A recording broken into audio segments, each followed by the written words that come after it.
दुनियाँमा कतै नभएका कुराहरू नेपालका संसदहरूमा हुन सक्छन्। सर्पको टोकाइबाट महिलाको हत्या हुन सक्छ, गाईको खेती हुन सक्छ, केराको पालन हुन सक्छ, आँप लहरामा फल्न सक्छ अनि मरिच रुखमा फल्न सक्छ। सार्वभौम संसदमा माननीय सांसदहरूले भनेपछि विश्वमा कहीँ कतै भए होस् नभए नहोस् त्यो नेपालमा चाहिँ अवश्य हुन्छ। यसपटक कोशी प्रदेश सभामा पुगेर प्रधानमन्त्री ओलीले पूर्वेली सांसदहरूलाई राम्रै गफ दिनुभयो। आशा गर्छु प्रधानमन्त्री परराष्ट्र मन्त्रीहरूका यी कुरा सुनेर दर्शकहरूले पनि मनोरञ्जन प्राप्त गर्नुहुनेछ।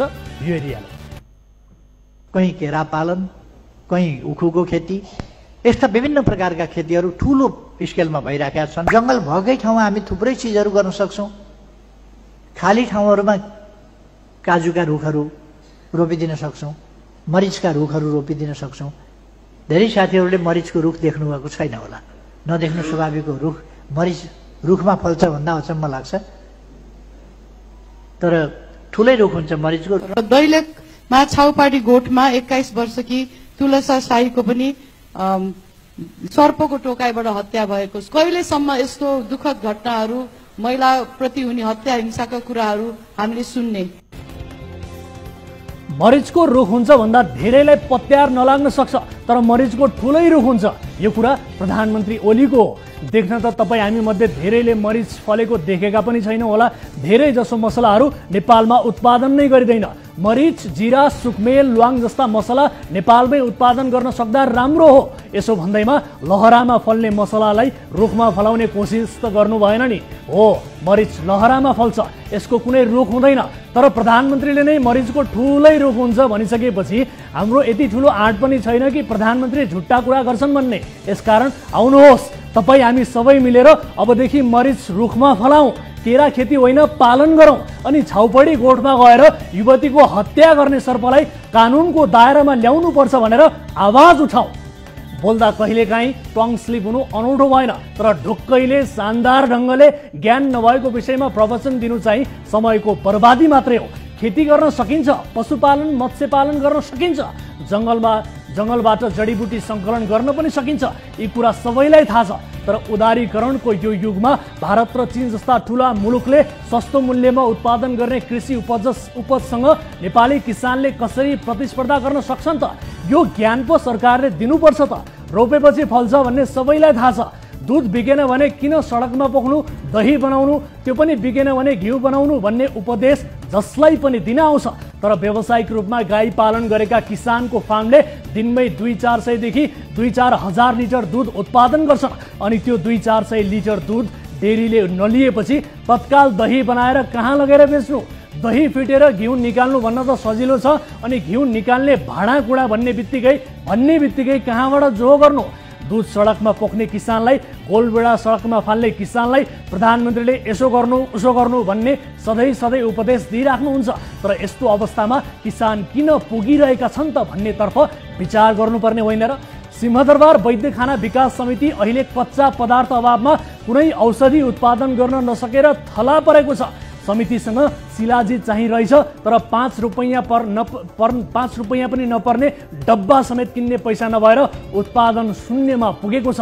टमाटर किन फाल्नु, अचार बनाउनु, काटेर सुकाउनु, धुलो बनाएर बेच्नु भनेर उपदेश दिने प्रधानमन्त्रीलाई हामी प्रश्न गर्न चाहन्छौँ। तपाईँकै सरकारी सिंहदरबार वैद्यखाना समिति चाहिँ किन यस्तो अवस्थामा त?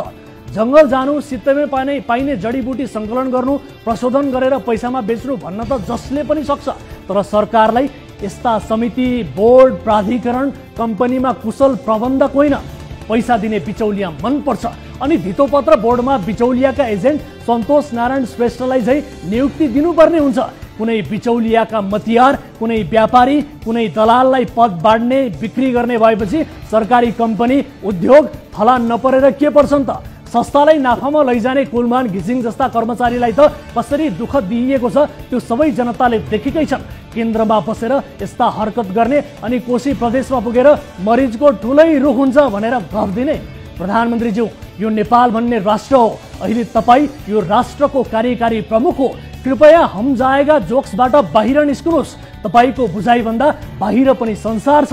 तपाईँले गर्नुपर्ने काम अथाह छ, तर ती सबै भद्रगोल छन्। अब छोटोमा एक चिजिला सांसदलाई सानो सुझाव दिउँ है त। यो सुझाव छ सुहाङ नेवाङलाई। सुहाङ दिवंगत नेता सुभाष चन्द्र नेमवाङका पुत्र पनि हुन्। यिनी कानुन पढेका छन्, युवा छन्। युवा हुनुको नाताले रचनात्मकता अरूभन्दा बढी यिनीमा हुनुपर्छ। तर संसदमा पसेदेखि यिनको ध्यान आफ्ना दिवंगत बाबुको सम्झना गर्ने बाहेक अरूमा देखिएको छैन। तपाईका पिताजीको सम्झना हामी पनि गर्छौं। धन छोराले नै आफ्नो बाबुको सम्झना गर्नुलाई के अनौठो मान्नु र? तर संसदमा प्रत्येक पटक बुबाको सम्झना गरिरहनु पर्दैन। यसो नगर्दैमा तपाईले बुबाप्रति अनास्था गरेको अर्थ लाग्दैन। यसै पनि नेपालको संसदमा प्रवेश पाउने भनेको ठूला नेताका आफन्तले नै हो।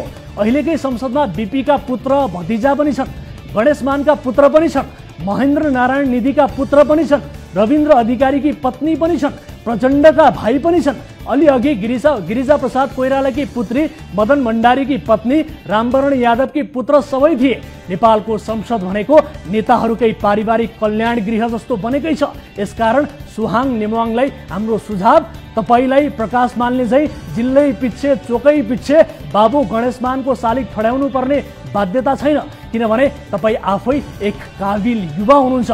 भलै तपाईले बुबाको नाम बेचेर चुनाव जित्नुभयो, अब आफ्नो कर्म, पौरख र क्षमता बेचेर राजनीति गर्नुस्। युवा सांसदको रचनात्मक क्रियाकलाप इलामले मात्र होइन, देशले हेर्न चाहेको छ।